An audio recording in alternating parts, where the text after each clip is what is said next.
and welcome back to Dirtbike Magazine's video series Premix, where it's all two strokes all the time. Today, we're gonna take a look at the 2022 Husky TE150i.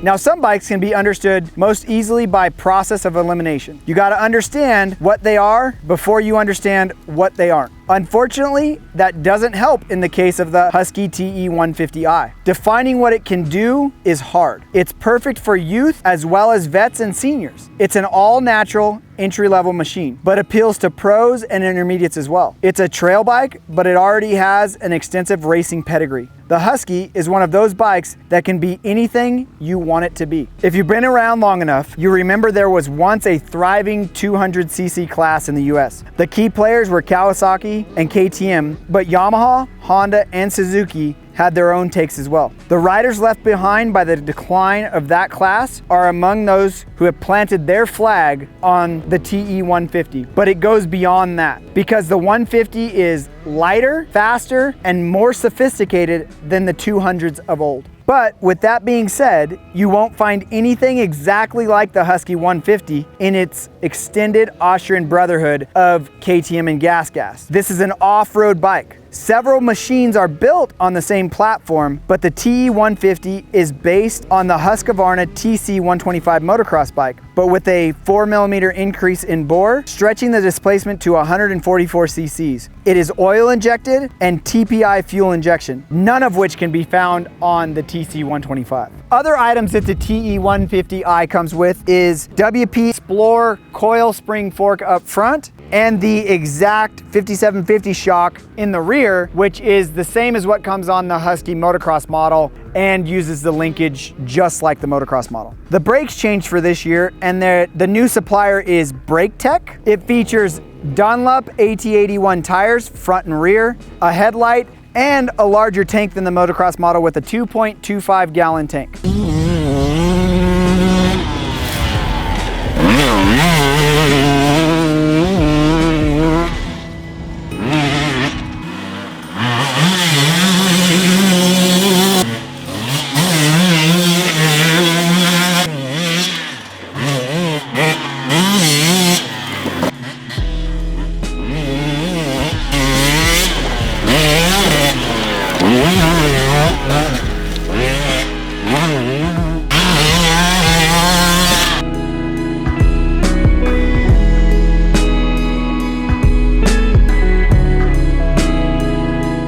Now, we've had a fairly decent amount of time on this motorcycle testing on the trails. We've tested on some motocross tracks as well. The real debate revolves around how the 150 compares to its bigger brothers in the 250cc version and the 300cc version. This was never an issue in the past because the price difference was so much.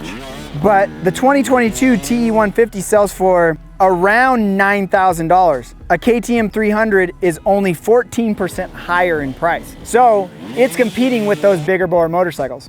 But compared to those motorcycles, it's lighter, it doesn't have the horsepower, it's a little bit easier to muscle around on the trail. Then when you need that horsepower, it's not there. But the 300 does have the horsepower advantage for climbing large hills, coming out of deep holes, doing stuff that horsepower is a necessity. So what we found out is bigger, heavier riders might prefer the 300cc machines, where smaller, lighter riders are definitely going to side on the 150. Now, where is the boundary between the two camps, you're asking? Actually, it's not a boundary as much as a broad overlap, and it's wide enough to include most of the off-road riders in the US. If you want to find a little bit more information and a full test on this machine, head over to dirtbikemagazine.com. And if you got a little bit more time on your hands, want to check out some other two-stroke videos, hit the video thumbnail now. Don't forget to hit that subscribe button so you stay up to date on all of our latest releases.